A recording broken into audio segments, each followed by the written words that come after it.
Today, we had Erika Hoffmaster, a registered dietitian, in the first podcast for the Vagina Doctor in our new podcast studio. And it's been exciting putting this together. And we got cords and wires around a little bit, which will all change. And we have our new social media person here today, Dylan. We do, yes. Which I'm very excited about. Yeah, me too. And then we have Nick, who we couldn't do any of this without him. No, that's absolutely right. So Erika Hoffmaster, we've known her for a couple years now. I was really excited about having her on today. I think dietitians, they're not used enough. They're not respected enough. I mean, she is so knowledgeable. She's so bright, and she's really doing this in a really complete way. She's doing what we feel should be done with patients by their providers all the time, is just digging deep, looking for clues of problems before they occur. Yeah, and she isn't taking one plan and applying it to every patient. Each patient is different. Right. And an individual. Yeah. And she's really trying, like you said, to dig deep and do what's right for that specific patient. Yeah. And I think her work in the collective and the Vitality Collective is going to be really important. I can see us sending lots more patients to her. Yeah. Me too. And it's just been beneficial for everybody. Yeah, I actually think I should talk to her too, personally. I think you should. Yeah. And she and I are already going to talk. We've already decided I'm going to talk about her perimenopause, and she's going to talk to me about nutrition. Yeah. So enjoy the episode. It's a great one. But what do I know? I'm just a vagina doctor. Erika Hoffmaster, welcome to the Vagina Doctor podcast. Thank you for having me. It's great to have you here today. We asked you some questions before we got together here, and I want to read some of your answers to that because I think you put it better than I could. You're a seasoned registered dietitian, spent 2 decades empowering individuals on their journey to better health. You own a boutique nutrition and wellness practice, providing personalized nutrition and lifestyle coaching to women and men seeking to improve their metabolic health, navigate body composition goals, combat fatigue, improve health span, and prevent chronic disease. Your mission is to help women and men prioritize themselves, build strong foundations for lifelong health and well-being so they can thrive and confidently embrace life with renewed energy. Really well put. Thank you. So how did you decide to go in this direction? What led you to become a dietitian? Wow, I actually didn't initially intend to become a dietitian. I actually went to school originally to actually, my ultimate goal was to actually be a physical therapist. And my second year, I had to take a nutrition class and just absolutely fell in love. I couldn't get enough of it. And so I spoke to the professor who was actually a dietitian. And I'm like, how do I do what you do? And at the time, I was also a collegiate athlete, and I was just really interested on how to fuel myself properly. And no one's really taught that growing up. So I was fascinated. And I was always interested in science anyways. Even in high school, I loved anatomy class and chemistry. So I said, how do you do what you do? And she's like, well, you can't do that here at this school. We didn't have an accredited program there. Okay. So I actually had to make the decision to transfer to a different school into a 4-year program to actually become a dietitian. And what is that program for a dietitian? Is it similar to like a RN, or is it? Yeah, I had most of my it's funny. I think people think dietitians just sit in school and we learn about diets. And then you say you're a dietitian. Yeah. But it's really heavily science-based. I was in most of my classes with pre-med students and nursing, and, we're taking anatomy and physiology and biochemistry and organic chemistry and biology. And, I spent semesters just on metabolism. So, and the program I pretty much graduated with a degree in nutrition, but then you have to move on and you have to be accepted into an internship program where you kind of do rotations similar to physicians, I'm assuming, where I had an oncology rotation and a cardiovascular rotation.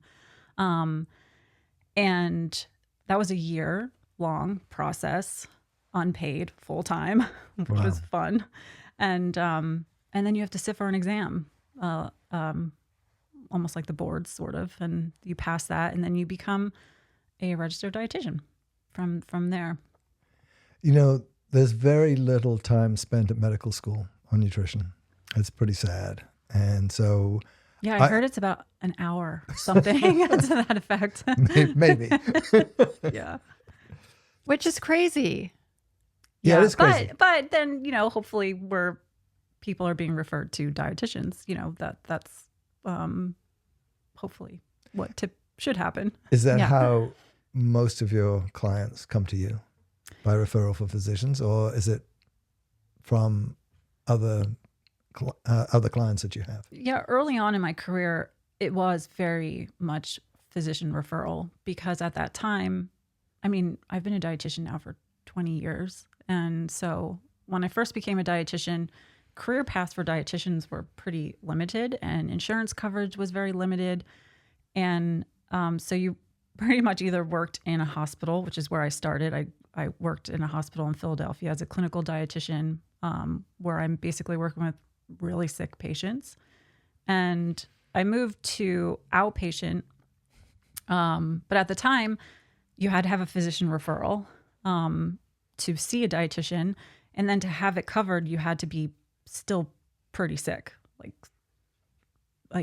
you just had a heart attack or full-fledged diabetes, that type of thing. And so early on, physicians were referring me clients, and they still do, but now it's mostly word of mouth and making connections with community. And when you were working in the hospital, did you find the hospital itself helpful in allowing you or enabling you to do what you needed to do? In other words, did you have much control over the diets in the hospital? That's what I'm really asking. Everything's so different now. When I first became a dietitian, at that time, we basically had no say in anything. So I would go see clients or patients in the hospital. I would have to read over the charts and not interview them, but assess them. And then I would have to write in the chart. This is still when it wasn't digital. We had to handwrite in charts my recommendations. And then I had to cross my fingers and hope the doctor read my recommendations and then put that into place. I did find that some doctors, depending on the what floor I was on or whatever, really did take my recommendations into consideration. And other times I basically had to go to the nurses and be like, hey, can you nudge the doctor to put in this diet order or whatever? Yeah. So I think it's much different now. I think a lot of, and each state is different. Each state has different laws around that. So I think dietitians can actually place orders and stuff in hospitals now in clinical. Great. I can. Now I'm able to order blood work and do all those types of things where in the past I wasn't able to. Okay. So things have shifted and changed, luckily. I have a question. What types of patients do you see mostly? And you and I have talked a little bit about this, but I want to know who that patient is if you describe them. Is there typically one description, or is it all kinds? Are they sick people or people struggling with disease? And then what is your process with those patients? Yeah, I think it's all over the place. Mm-hmm. But mostly I think the biggest percentage of people that I see are women, I think in their late 30s, 40s and beyond, who are just beyond frustrated with how they're feeling. They're feeling very fatigued. They're confused on what they're supposed to do with their body. They're noticing changes in their body and they don't know what to do about it. Or they're doing things that they have done in the past that aren't really working anymore. And they really, unfortunately, I find myself kind of being the last resort. Where I wish I was the first resort, but usually I end up being where they've tried everything and they don't know what to do. Because that's what I hear a lot. Like our patients, they'll say, I don't know what's going on. I've done nothing different. Right. And then I have 5 extra pounds and I have done nothing different. And I believe them. I think it's true. They have done nothing different. And then why is this happening? And they're very frustrated and upset. Yeah. Yeah. And so, I mean, my process is, kind of based on my experience in the hospital, in outpatient, and kind of really being frustrated with healthcare in general. I really wanted to start my own practice where I was able to really take the time with each individual client. I mean, so many people now aren't getting the attention that is necessary to make change and to live a healthy lifestyle. They're seeing their doctor maybe an hour once a year, or, they're going to their gynecologist once a year. And so there's no real person there that's kind of like in their corner, backing them up through, trying to help them reach their health and wellness goals. And so I really wanted to help clients kind of be in their corner, spend a lot of time with them. I work with clients months on end and with constant contact. And so we kind of start the process by really doing a deep assessment with them.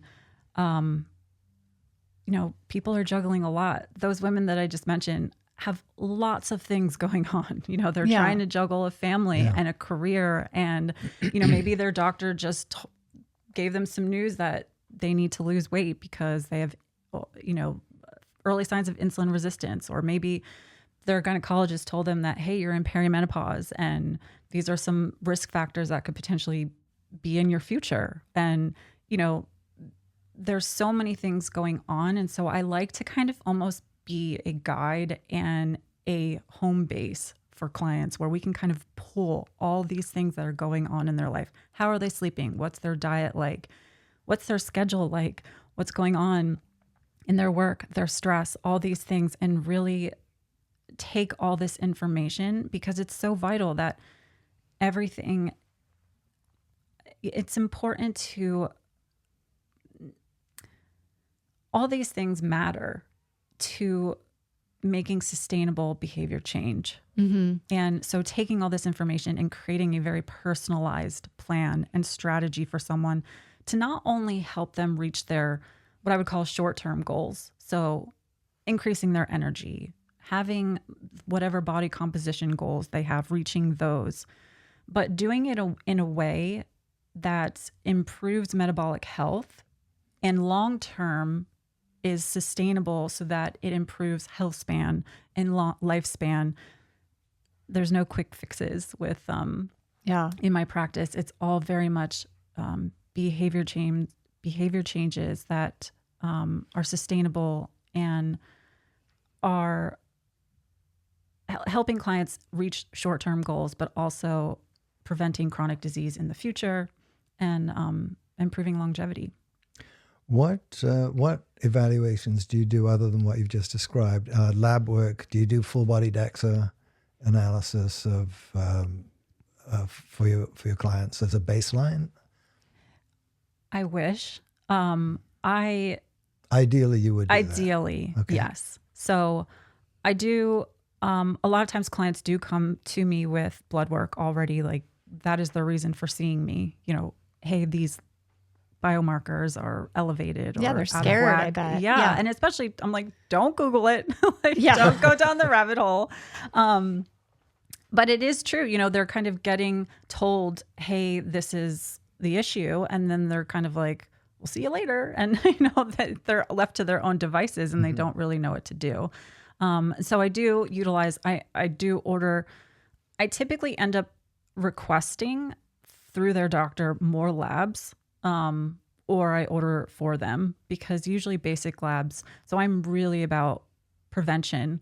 And one of the things early on as a dietitian, which was really frustrating to me, is I was seeing clients that were really sick, and I always felt like I wasn't really making that big of a difference. And I always felt like, man, I wish I could go back in time 10 years, 5 years, or year and talk to them. And maybe we could have, before they had the problem they're yes, representing with. and really look at it through the lens of prevention. And so that's really how I practice with my clients. We dive really deep. So I'm not okay with just normal fasting glucose, for example. I want to dive deeper and see what's their fasting insulin like what's going on. So blood work is definitely a big part of that, to assess their current metabolic health, because I'm seeing more and more, and I don't know if you're seeing this in your practice too, that even earlier age-wise, there's some metabolic dysfunction that's showing up. If you look for it. If you look for it. And and that's, I think, one of the problems that we face with the patients we're talking about is that nobody's taken that deep dive for them. I mean, even doing the general metabolic panels and complete blood count and looking at lipids, but it's not looking at it as acutely as you really need, because there are just certain markers, certain changes that you can see that are really crucial. Yeah. And unfortunately, docs don't always have the time. In fact, usually they don't have the time to go into that deeply. And everything's being measured on something that the lab says or the papers say that these are normal levels. Well, that may not be ideal. And so it takes somebody like yourself to deeply dive into that patient and their situation before really being able to correct it. But a lot of these things, and the reason why I asked about the DEXA is that's reproducible, and it's not an expensive test, and it's and you can measure progress. And Absolutely. if you can really point out the visceral fat in somebody and say, look, there's the problem. You really need to deal with this. We've got a goal. Yeah. And move in that direction. So, and to tie that into what Karen was saying about women saying, I'm not doing anything different. Yeah. And being frustrated, utilizing DEXA to typically what's actually happening that I notice is when women are like, nothing's changed, but really things have changed, Yeah. right? Starting in mid-30s, we start to just lose muscle mass. And that just gradually takes a nosedive as we get older. And so we kind of have this converging of muscle loss, increased stress around that time, less movement, and just like this combination of things. and hormonal changes. Absolutely. I mean, prior to going into menopause, there's this huge metabolic change that is not taken seriously. Yeah. And so using DEXA is a way to say, hey, you measuring not just visceral fat, which is eye-opening for so many people, especially when there's education behind, why that's dangerous. But the muscle piece of it too is to say, this is what's happening. Yeah. And now we need to prioritize, because I come in mostly saying, well, I just need to lose weight, where I'm like, no, I do really try to spend a lot of time with clients kind of shifting that thought process of, I totally respect the weight loss goal, and absolutely, but we need to do it in a way where we're prioritizing your metabolic health and we're prioritizing muscle health and building muscle. Well, the other thing about that, just speaking to the muscle part, is that women that are building muscle, they're gaining weight because they're gaining muscle. And so their pants aren't fitting. I've been working out, I'm training, now my pants don't fit. So they're not, I think they like that they're getting fit, but they don't like that those changes are happening when they're getting fit, that they're getting they're weighing more. Yeah. I have millions of conversations about the I mean, if I could throw all scales out in the world, I probably would. I've never owned a scale myself, but it's a conversation I have to have with so many people about. I actually just had a conversation with a client recently who, previously to us working together, she had lost an extreme amount of weight, and so she said recently she gained it all back. And so recently she lost again. But this time she said she's actually in a smaller size. She weighs more now, but in a smaller size because her body composition has shifted. Right. So the person that, you're mentioning, Karen, I would really like to do a deeper dive into. I would love to talk to that person, deeper dive into, what does the composition of their diet look like? Are we making the appropriate shifts in composition, in body composition, that is ideal for them and their goals? But everyone's different. So how do you get to that place where there's not one rule for everybody, right? There isn't. No. So how do you get to that place? The rule is to see just see Erika. Yeah, right. Exactly. Well, okay. I love that rule. But there's things that work for him that don't work for me, Absolutely. that don't work for you. Yep. And then, so how do you get to that place? How do you get to that with each patient? And that's why I do what I do in my practice. I mean, I really know everything about my clients. I talk to them. It depends on the client, but I usually talk to them every other week. They have complete access to me. And that's really where I like to say the magic happens, because it really needs to be so personalized. And sometimes a lot of it is trial and error. Like, hey, we're going to do this, see how you feel. And that's a really big part of it, honestly, is people just kind of lose the ability to actually listen to their own body, listen to their hunger and fullness cues, but listen to how they're feeling. We just kind of forget to do that or unlearn to do that over time. And so, helping clients really check in on themselves, how they're doing. And because I'm actually really involved and in the trenches with them, we can kind of make adjustments and changes as we kind of go. Because there's so much confusion right now. Oh my gosh, it's crazy. I mean, I'm a dietitian and I go online and I want to immediately shut off my phone. So I don't understand how people can navigate and know it's crazy. What's best for them. Yeah. And so it's understandable why people, when we actually really think about why we eat, people really don't ever think, why do we eat? Right. And we really eat because we have to fuel our cells of our body. So we actually, function optimally and stay alive. Right. So, and really thinking about nutrition from the standpoint of biochemistry, which is what it is, where most of the time people think of nutrition as just diets, and really learning about your body and understanding your body. So that way you can go online and see things and see this specific diet or trend or something that's kind of on social media. And then you can kind of see that as tools, as possible tools to get you to where you want to go. But you first have to kind of understand the fundamentals and the foundations of how your body is actually working and how your specific body processes glucose, or, how, what kind of works specifically for you. Yeah. I mean, we've talked a lot on here about intermittent fasting, right, Duncan? Because he does that. I do. So he does the thing but he's pre-diabetic. So, well, that's a question, because my fasting blood sugar is a little elevated. I'm not insulin resistant. I am on a statin, and that changes the glucose metabolism. So, but I'm very concerned about, I wear a continuous glucose monitor. We talked about that before.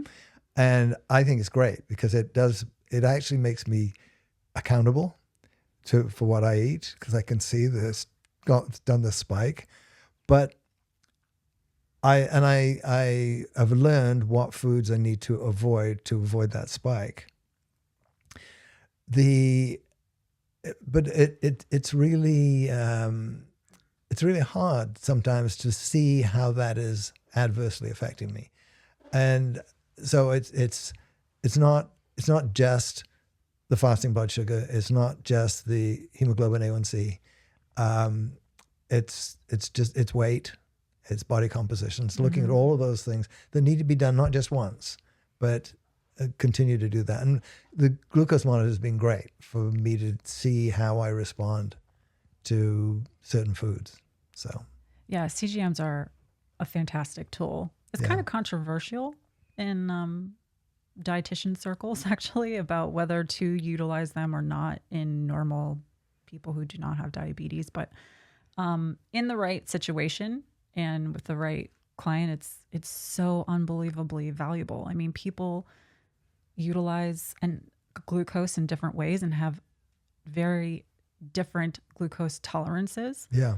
And it isn't a tool to be able to assess what kind of person you are. We had a very interesting experience recently. A relative of Karen's has been diagnosed with PCOS. And so we were trying to find out exactly what the source was. Was it an ovarian issue, or was it an insulin resistance issue? We did a glucose tolerance test, and we did a 4-hour glucose tolerance test after carb loading. And her blood sugar did not go up with a 75-gram glucose load. It didn't change. And it stayed all the way. So we haven't worked out what's happening. So we can talk more about that one. But there are these strange patterns that just... Was it an oral glucose tolerance test? Was insulin tested at the same time? Yeah. And that wasn't elevated? Not significantly. Yeah. We'll talk to you specifically about that one. It's actually my niece. These are like the cases where I'm like, yes, she's my niece, and of course I'm very... I want to help her, of course. And so I'll talk to you about her. Yeah. But in those, I actually have quite a few clients with PCOS, and the glucose monitor has been so impactful. And I don't really ever, it's not really the tool that I kind of just go right in with. I think a lot of foundational, because sometimes it can be very overwhelming, that information, especially if you don't understand foundations of like what's really going on in your body, or even just foundations of food in general. You're getting this information and this data, which is very powerful, but then to not know what to do with it, and it can also cause people to have, people already have a lot of issues with food and unhealthy relationships with food. And so I don't want people to just like fully panic and be absolutely scared of carbohydrates, if they're getting spikes all over the place, having an understanding of what to do about it's really important too. But I've seen powerful results with PCOS clients using glucose monitors, or just people in general. What so for some people, for a lot of people, intermittent fasting can be beneficial. Yeah. How much time do we have? There is no limit, actually. It's a tool. I will say it's a tool. And I think the cool thing about my ability to spend so much time and really dive deep with clients is to really see their response to different types of diets or different types of what I would call tactics that we kind of implement. And I had mentioned to you that most of the people that typically end up coming to me is like last resort. Like I've tried everything. And so I do see a lot of women in particular that come to me after doing time restricted feeding, and that it didn't, not necessarily that it didn't work for them. It just kind of backfired almost. So I do see that a lot in certain people where it might cause them to snack later in the evening or have extreme cravings later in the evening. And I really do think that depends on the person and their ability to tolerate just intermittent fasting or time restricted feeding. But I also think it's based on just diet in general. And so kind of going back to what I was saying about having foundational things in place, where you have an understanding of, I work a lot with clients on making sure that they're meeting protein targets, which is really, really hard to do. I mean, I'm a dietitian and this is what I talk about all day, every day. And if I am not extremely purposeful every day, I do not hit my protein target. I could easily be under. So it's one of the things that I work a lot with clients, and it's really hard to do that over 3 meals, let alone. It's really hard. Yeah, let alone shrinking into a very 6-hour feeding window. Right. It's not impossible, but it really needs to be, it needs to, I will say it's a tactic I typically like to use once I have a client at a place where they're hitting protein targets, they're feeling really good at balancing their meals. And now we're at a place where they're like, hey, I want to maybe push it a little further in trying to achieve some fat loss. Yeah. And then we utilize time restricted feeding as one way of creating a calorie deficit. So it's a great tool for fat loss. Once I feel like there's some knowledge behind why they're eating, and then they can go into it saying, wow, okay, I'm only eating these 8 hours or only eating this 6 hours. Now I need to prioritize protein. I mean, typically I usually, even outside of that window, I'll have them, most likely they need to have some type of protein shake or something outside of that window to meet those needs. So, but it can be absolutely a powerful tool when used in the right space. One of the other things that comes up, of course, is exercise, and we've talked about importance of muscle mass and so on. I think that there's a lot of emphasis put on cardiovascular health and cardiovascular fitness, but I think that people are spending too long on their treadmill or their elliptical or the Peloton, as opposed to doing high intensity interval training, which will accomplish the same thing in a lot less time. What do you think about that? Oh, I kind of fall in the camp of, I really want you strength training. Yeah. Prioritize strength training, build strength, support muscle health. As far as the cardiovascular piece, I'm just like, just do with what you love. I'm also not an expert in that. So I hear it from the client's perspective of,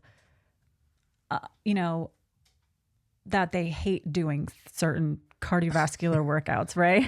I feel that way. I hate it too. So I'm kind of always like, let's just get you doing anything that you enjoy, right? Mm-hmm. Is one better than the other? I'm sure there's, absolute, different, whether that's zone 2 cardio or whether that's high intensity. I'm sure there is. From my standpoint, and what I see making a difference, not just in health span and longevity, is the resistance training and the strength training, to not only for mobility and strength reasons, but metabolic health improvements, being able to utilize glucose and increasing insulin sensitivity when you have great muscle health.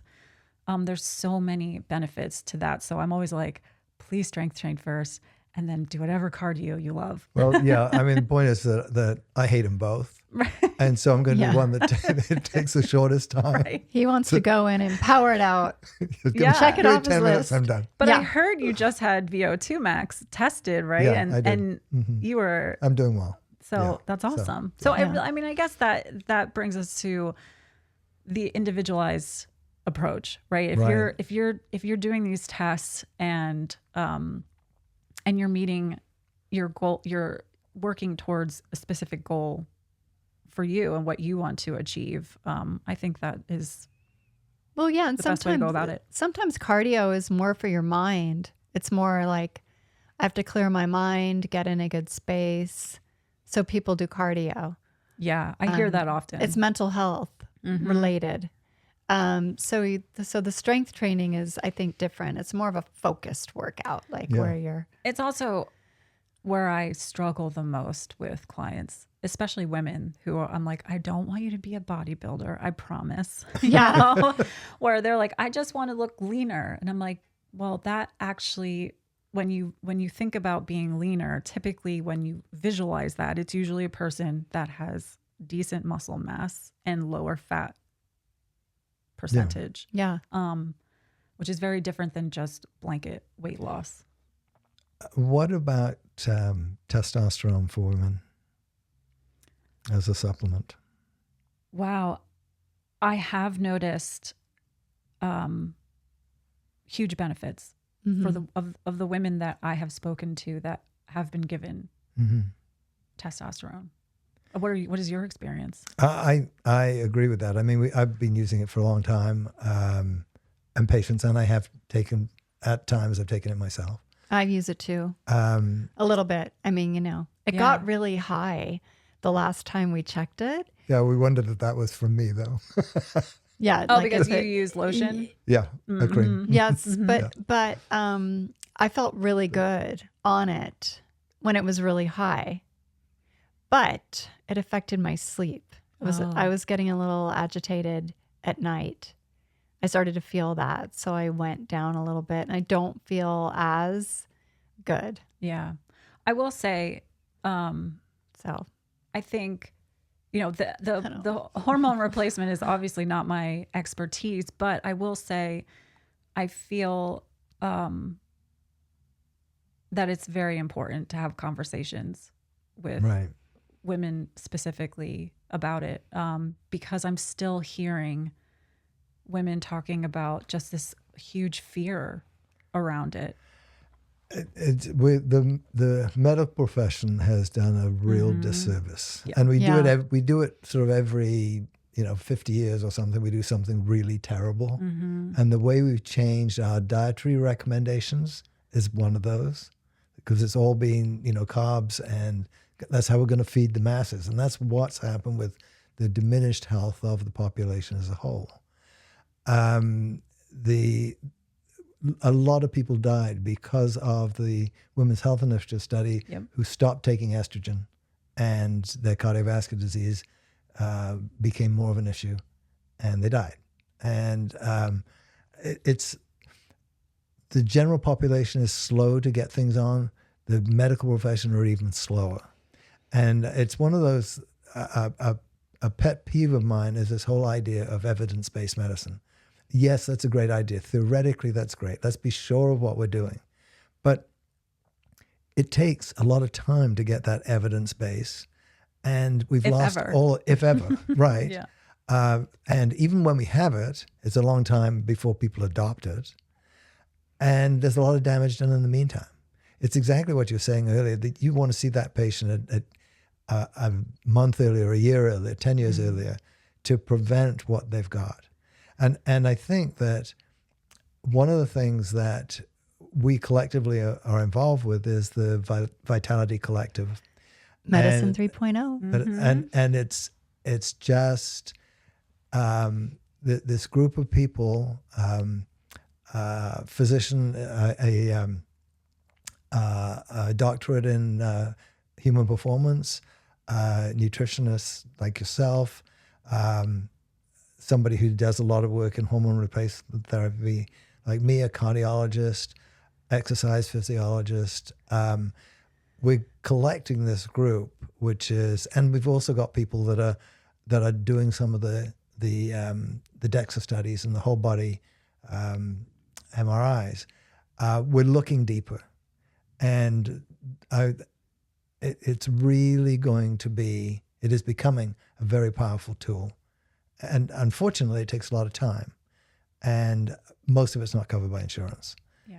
So, but we're really trying and getting there. What we always have to bring up Ozempic. Okay. Well, Totally we were right. saying, we were talking, because this is our year anniversary of the podcast this month, and I said, last year it was all about longevity, Medicine 3.0. That all exploded in the time we started the podcast. And it was great. Yes. So, and then I'm like, I wonder what it's going to be this year. And he's like, Ozempic. Oh That's my gosh. what it yeah. is. I have read, heard talked about it for a long time. I mean, even when like the first version of the medication came out, because it was such a big deal. And then there was just like little sporadic little, this client here might be on it, or, now it's just almost every other conversation I'm having with clients is, what are my thoughts on Ozempic? And now I have quite a few clients that have started it, and we have to kind of switch up our plan and our approach. And then I have a ton of clients that had terrible experiences on it as well. So all over the board. I think it is absolutely a fantastic tool.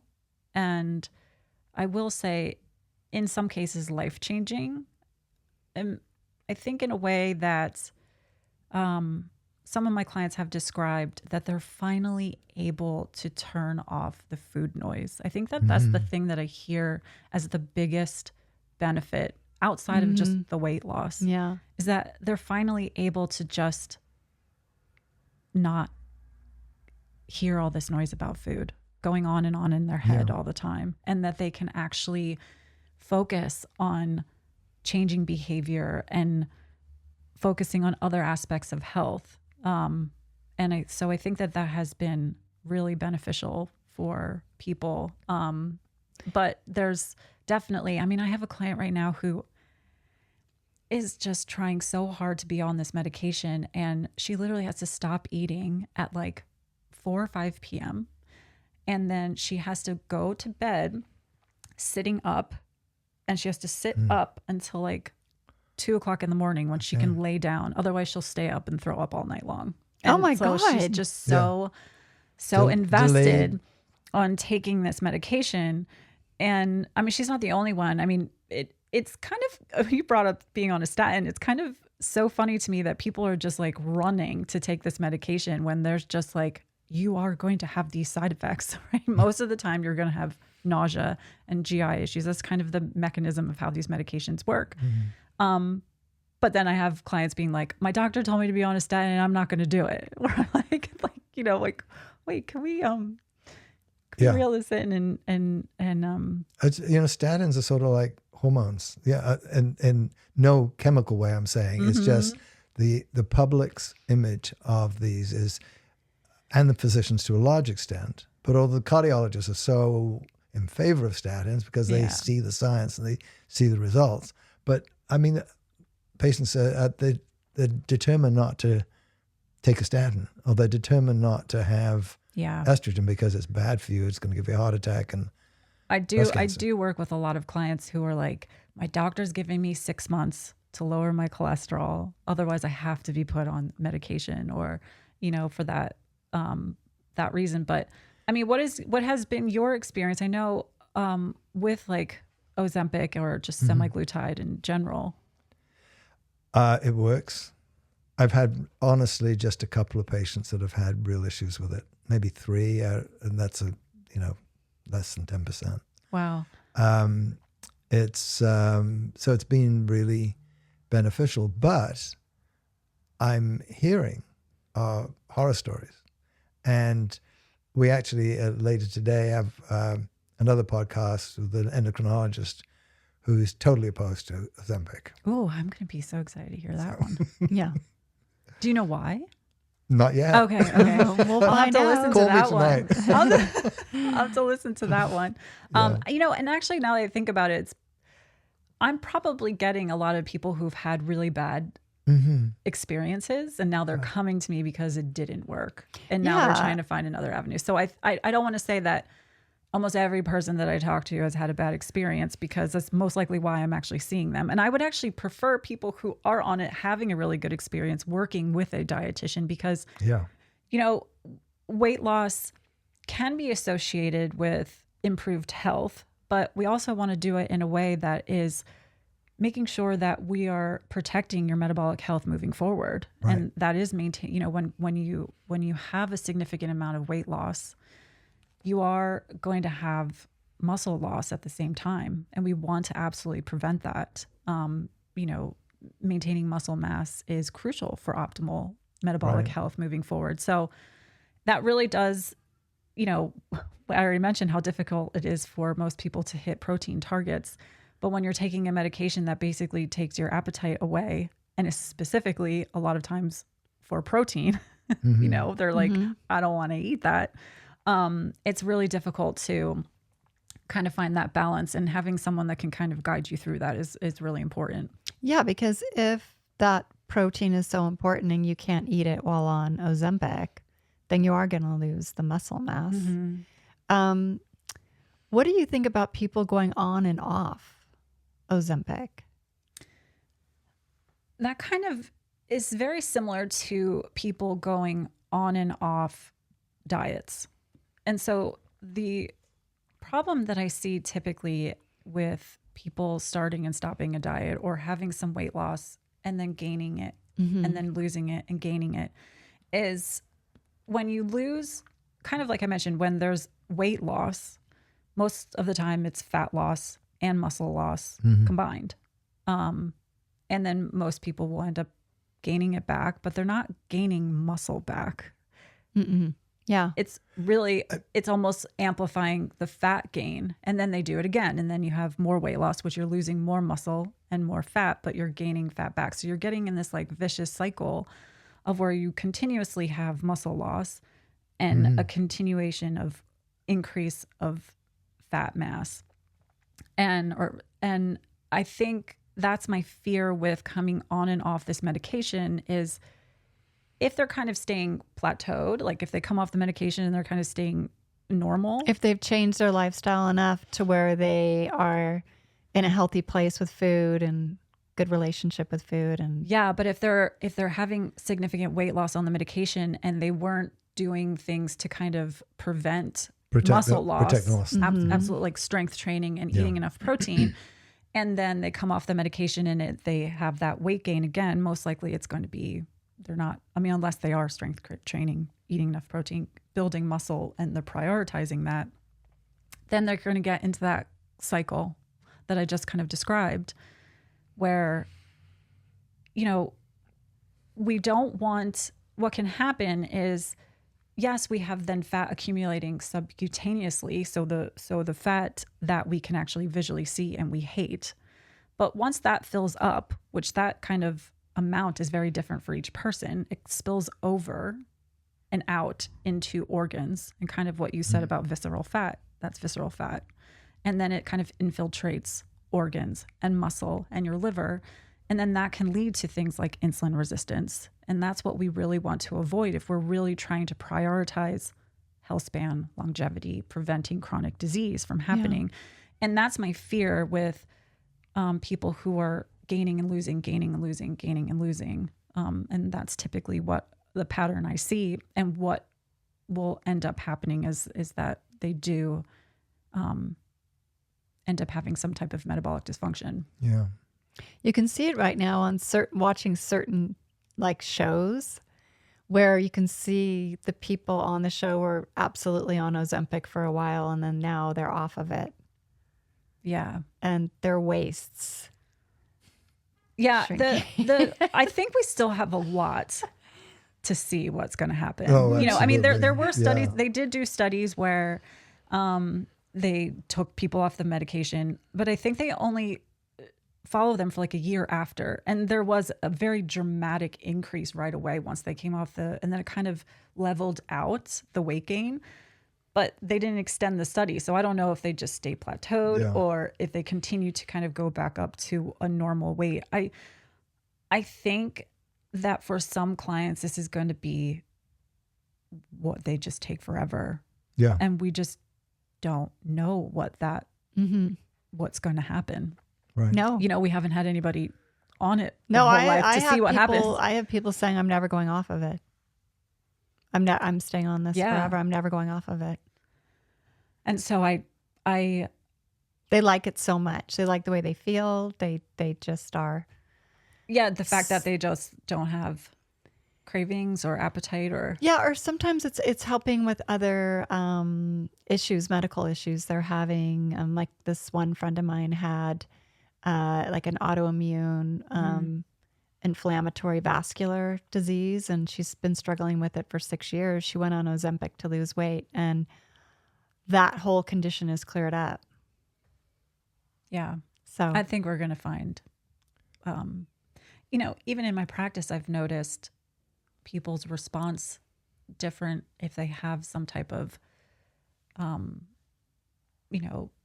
a couple of my clients who have Hashimoto's, thyroid disorder, have more significant symptoms on Ozempic. And I feel like there's just going to be so much that comes out about it that we just don't know yet. Yeah, same.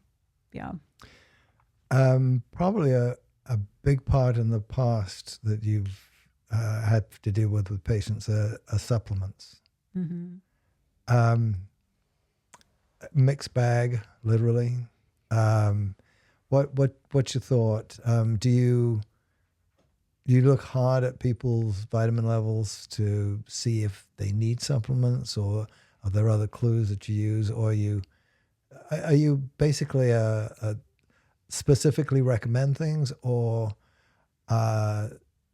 really feel that's not as important as long as the diet is good? I would say both. It really is totally dependent on each individual. Okay. I will say I'm extremely conservative with supplements. And I really base it off of someone's specific diet and intake.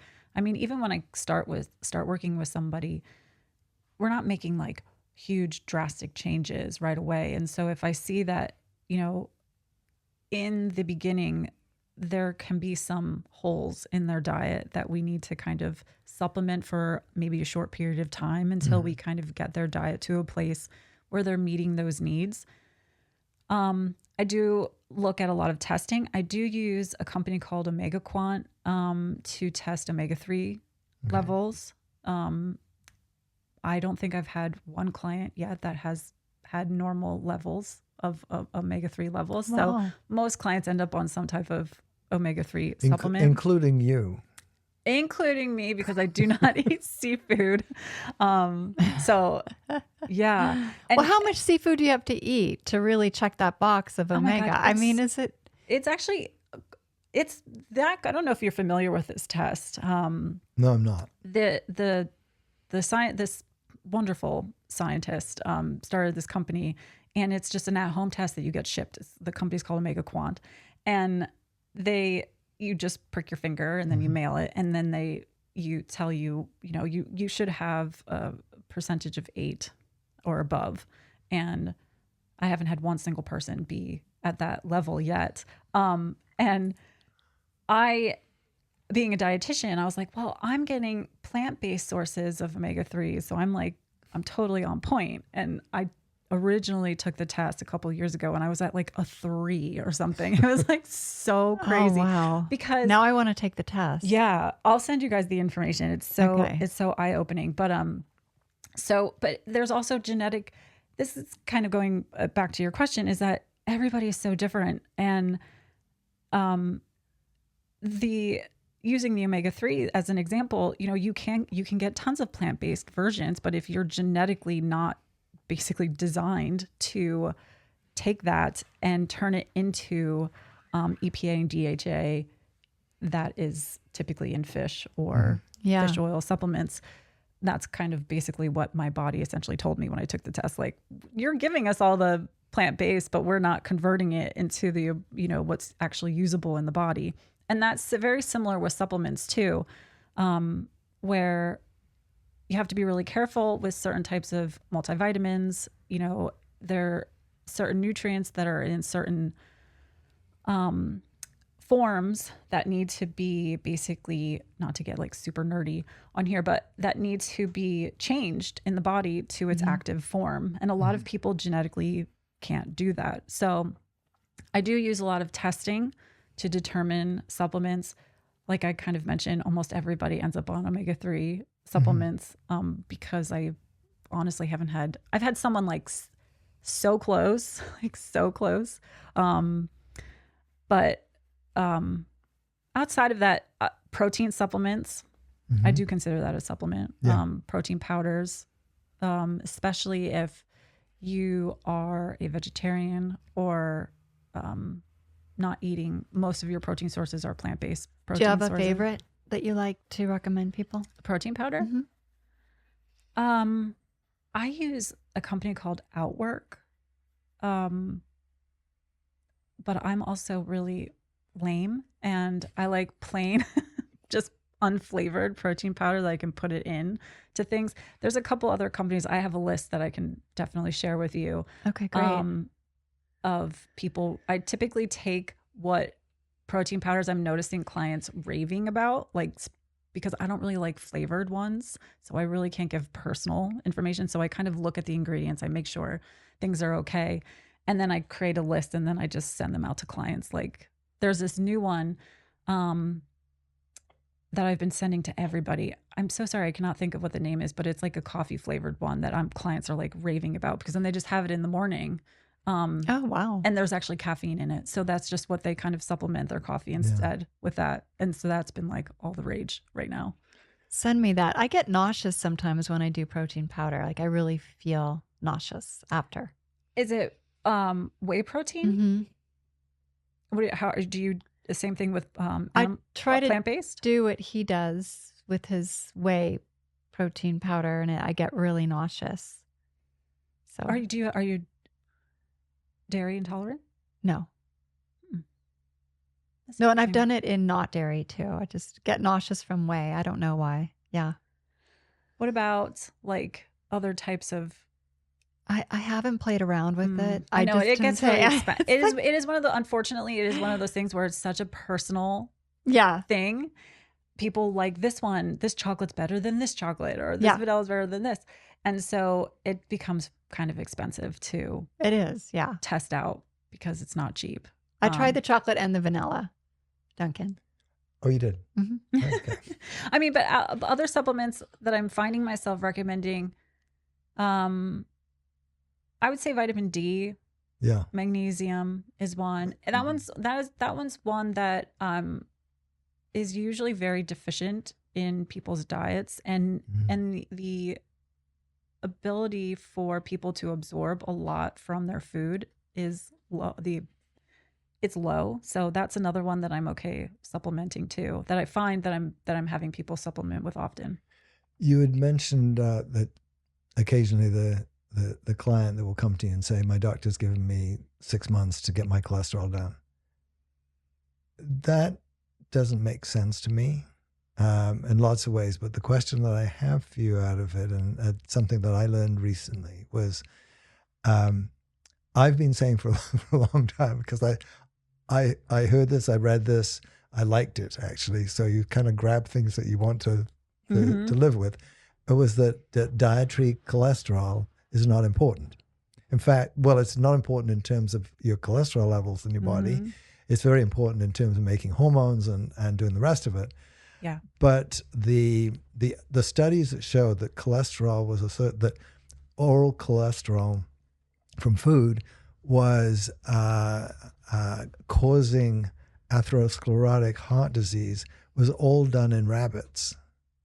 And they have or lack an enzyme, or they have an enzyme that allows that cholesterol to come in unchanged into their blood system. And humans can't do it. So our dietary cholesterol has basically nothing to do with our blood cholesterol. It's our genetics and maybe other things that we do and so on. And of course, I love that because, it's bacon and eggs. Yeah.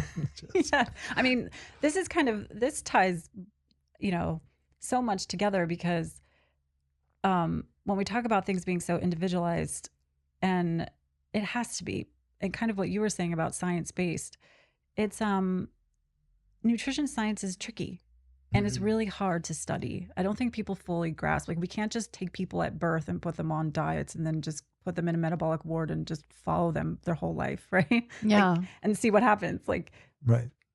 That's not possible. And so when I first got out of college, it was very much like, if someone has high cholesterol, you make sure that they remove all the cholesterol from their diet. Right. And that has absolutely shifted. And we now know I don't know how nerdy you want to get about this, but essentially the type of cholesterol that's actually, we make cholesterol, our body makes enough cholesterol for reasons like you already mentioned, to make hormones. It's important for the outer layer of our cells. We actually use it to help digest our food. It actually gets made and put into bile, which gets released in our gut to help us digest our food. And that cholesterol that our body releases to help us digest our food is what can actually be reabsorbed back into our body. And some people are genetically predisposed to be over absorbers. And so some cholesterol medications actually stop this process from happening, from being reabsorbed. And the reason why I'm kind of explaining that is dietary cholesterol. So the cholesterol that we make in our body looks very different is different than dietary cholesterol we get from our food. So the cholesterol that gets actually reabsorbed back into our body, our intestinal cells are like, oh, okay, you guys can come in, or most of the time we just poop it out. And that is kind of tied with why we typically suggest having high fiber, soluble fiber diets if you have high cholesterol, because it kind of like gloops up with the cholesterol that's in your gut, not the one that actually was being used to digest your food, and then you kind of just poop it out and it doesn't get reabsorbed back into your body. Okay. But the food one, the cholesterol in our food is very different. And so our body's like, no, we're not going to absorb that. And so you just kind of eliminate it and waste. So that took a bit of time. I think that's interesting. I've never heard that. To fully, and I think a little bit does get absorbed. I shouldn't say none of it does, but really the issue that we think, or, not me, I'm not studying this, but scientists think that it's really potentially the saturated fat, not the cholesterol in the food, that could be impacting cholesterol. Okay. So yes, eggs is good. Eggs are a great source of protein. Mm-hmm. Yeah. And the yolks, eat the yolks. Yes, right. I've never understood that. When people don't have yolks, yes, I'm like, ew, I hate egg whites. I know. Really. I don't mind people doing like 2 eggs and then they add egg whites, to add more protein without the, adding, maybe they do want to kind of eliminate a little bit of saturated fat. I'm totally on board with that. But just to straight up use egg whites, I just don't understand. I know.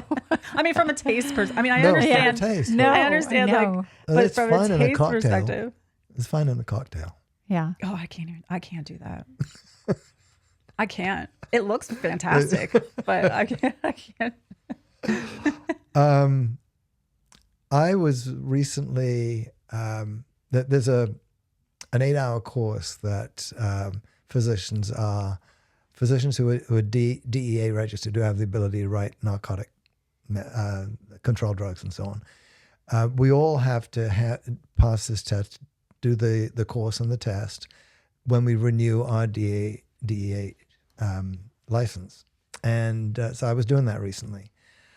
And as I was learning more and more about addictions, because it's really, eye-opening to me of all of the addiction issues that people face, that our society faces. But I really came to the belief that I'm addicted to sugar. And it's a constant struggle for me to avoid it. And it's not that I feel bad on it. I don't. Mm-hmm. Do I like the taste of it? Yes, I do. But when I was taking this course and I was saying, okay, well, what is an alcoholic? What is a person that's using drugs? What are they doing? What's making them do it again? And they can't avoid just doing something that's there because it's there. They don't have the willpower to stop. And I thought, that's what sugar does for me. And I want to blame my grandparents, because they had a little corner store in this little village in England and a sweet shop there. And I had open season on unlimited candy. Yeah. And my nephew was saying that we thought my sister and my nephew and me were all suffering because of our grandmother's corner store. But does anybody have diabetes? No. Okay. No. But it's just I sort of understood a little more of the addiction thing when I looked at that. There's just something when you think, why did I do that? I didn't need it. I wasn't hungry. It's your addiction. This morning on my Instagram feed, it said somewhere that sugar is the new cigarette. There you have it. Right. I think I agree with that. I mean, I do. I hear it a lot. I hear it a lot. And, you know, it is one of those, we can get a little, we process sugar and we metabolize sugar in a way that kind of lends to us wanting to have more. And partly because sugar is essentially a molecule that's made up of glucose and fructose. Mm-hmm. And how we process fructose in the body is really fast. And so essentially it makes the cells think like they didn't get energy. And so they're like, hey, we want more. And so that's why typically eating things that are very high in sugar can lead to you feeling like you just didn't get enough and now you can continue to want more. But also, like, at the same time, nobody's just eating straight up table sugar usually. I mean, I hope not. Like, they're not craving Frosted Flakes.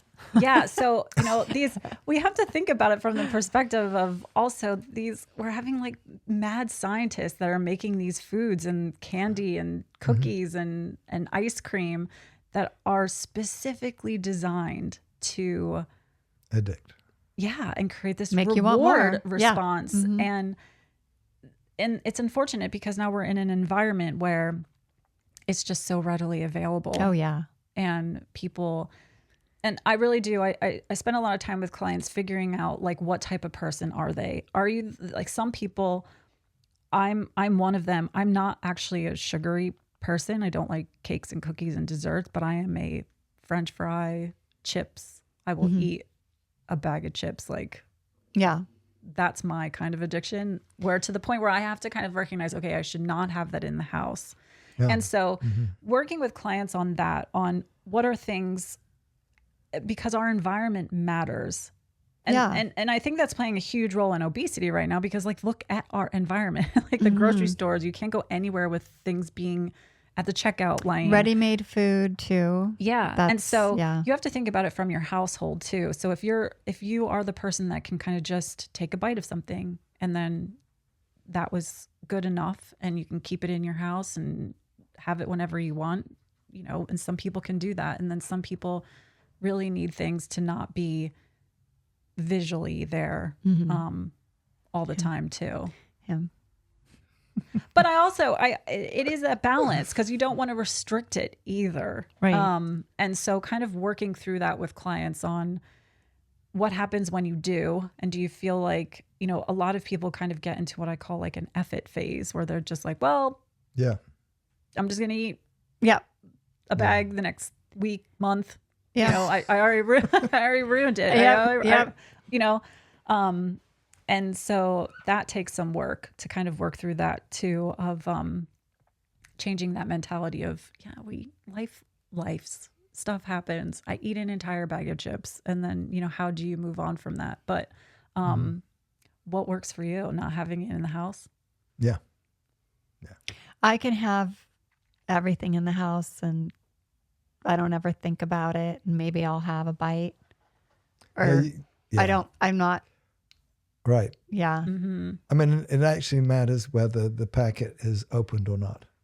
Also, like there's a bag of licorice. If it isn't open, you won't open it? If I won't open it. But if it's opened, I'll take some. You mean if somebody else opens it? Somebody else opens it. Or like my daughter, she's at college now, but when she was home, she would go to get some of her treats that she had. And I'd hear her downstairs, Duncan Turner. because they would all be gone. But I would have done it over a week, you know. Yeah, It was not like I finished it off. Duncan Turner. She remembered it from a week before. Yeah.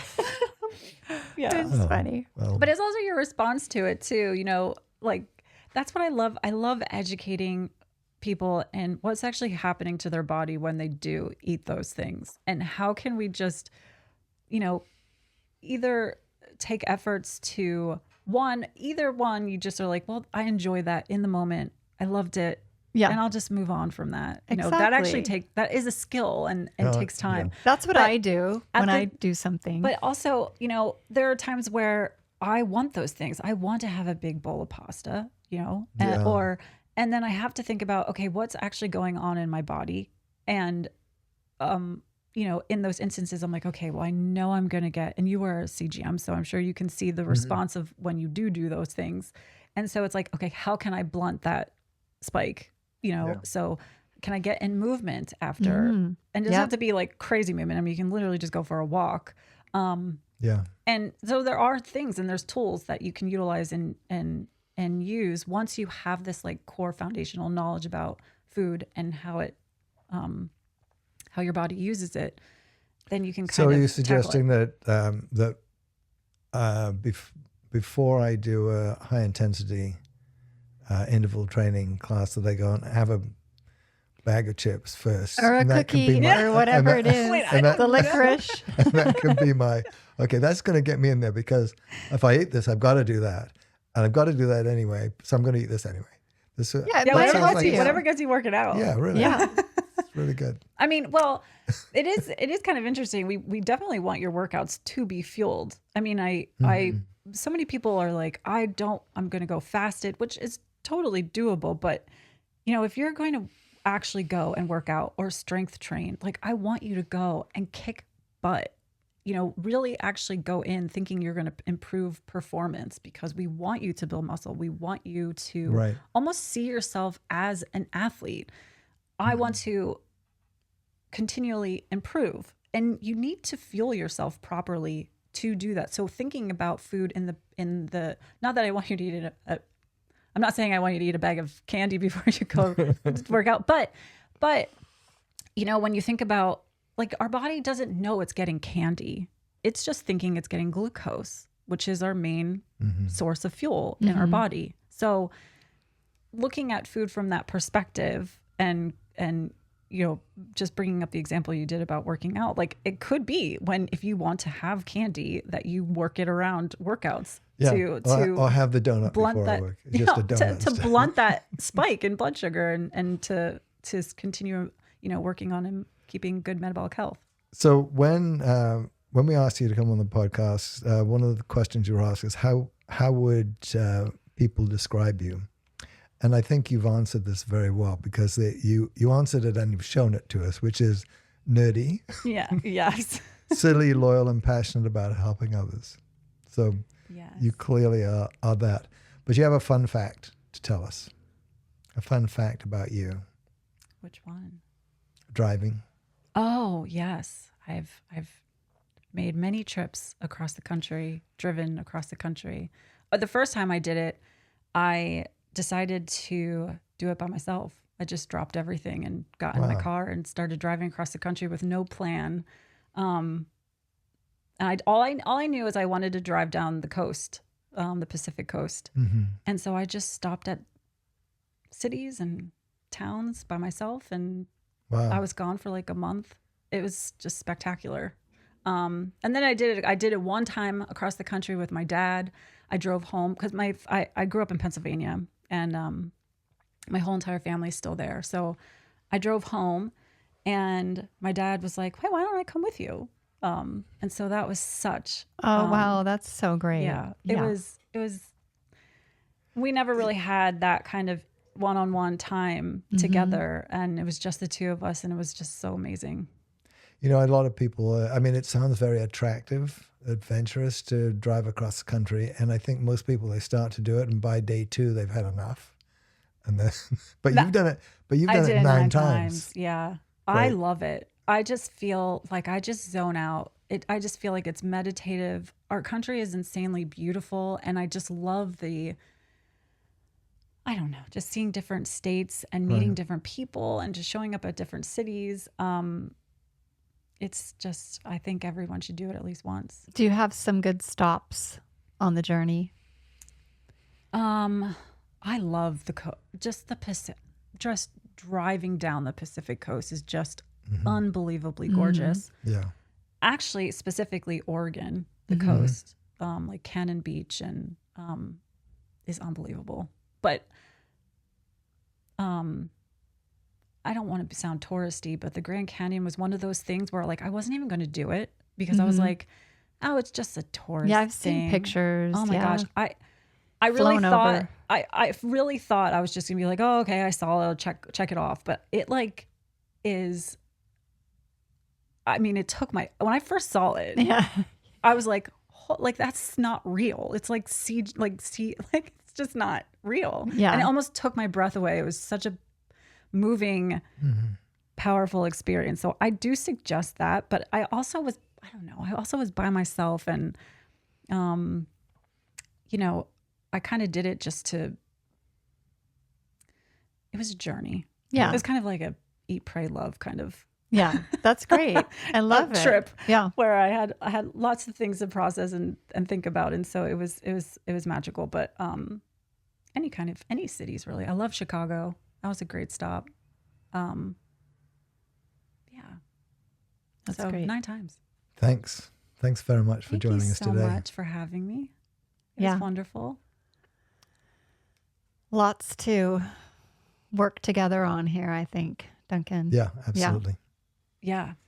I think the Vitality Collective is a great idea, and I can see this just blossoming.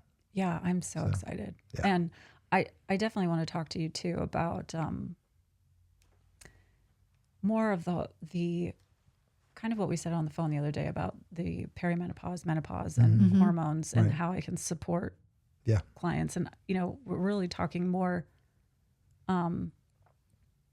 in how to prevent kind of the potential health risks that happen with the decline in estrogen, but really kind of touching base with you on how to best approach that. Yeah, and it's another example of seeing those patients early when they're beginning to get symptoms, before they've really made any, they've just noticed something's different. Maybe it is. You mentioned on the phone that you started HRT early. 44. I mean, is that normal?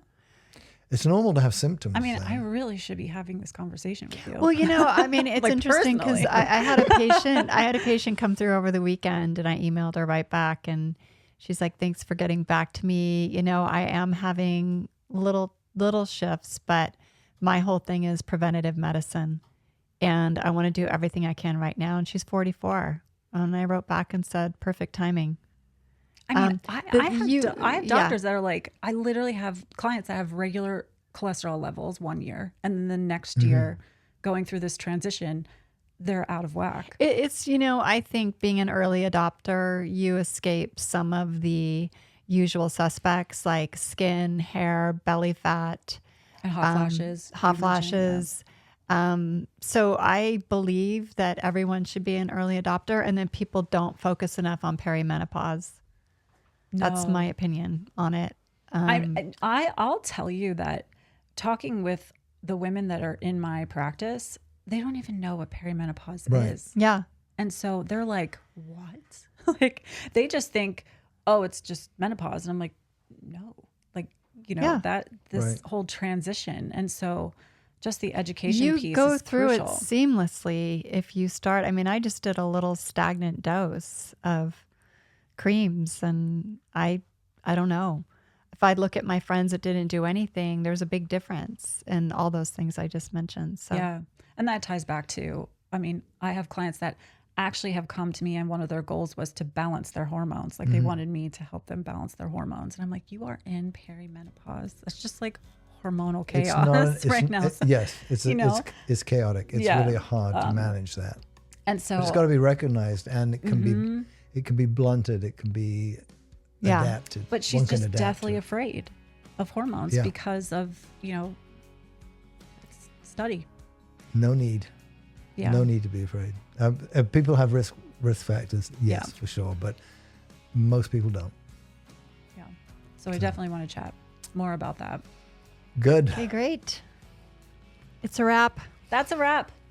Well, thanks for listening. We're getting really good feedback. We'd really appreciate a review on Apple Podcast, Spotify, or wherever you're listening. Thank you. You can always DM the Vagina Doctor Instagram with any questions or topics you'd like to learn more about, or email us. The Vagina Doctor Podcast. It all starts here.